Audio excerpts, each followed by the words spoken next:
पडू आजारी मौज हीच वाटे भारी. एक जुनी कविता आहे. तुमच्यापैकी काही जणांना ठाऊकही असेल. या कवितेमध्ये एका लहानग्याचं मनोगत कवीने व्यक्त केलेलं आहे. आता आजारी पडायला कोणाला आवडतं, परंतु या लहानग्याला मात्र यात गंमत वाटते. का तर शाळेत जायला नको, घरी बसता येतंय, एकाच ठिकाणी राहून हातामध्ये सगळं मिळतंय, सगळेजण लाड करतायत, मग कुणाला गंमत वाटणार नाही. अशा आशयाची ही एक कविता आहे. असो, तर आजार आजार हा फारशी शब्द आहे. आजार म्हणजे काय, तर व्याधी, पीडा, रोग.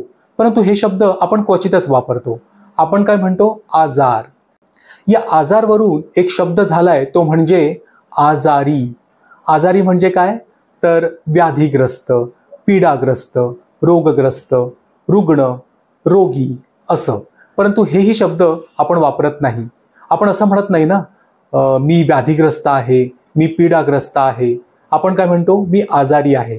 आपण कधी कधी मला बरं नाहीये, मला बरं वाटत नाहीये असं म्हणतो. परंतु आजारी हाही शब्द आपल्या वापरात असतो.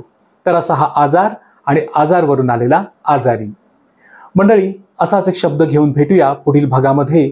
तोपर्यंत माझ्या चित्रफिती पाहत राहा आणि आपली आवड नोंदवत राहा. जय महाराष्ट्र.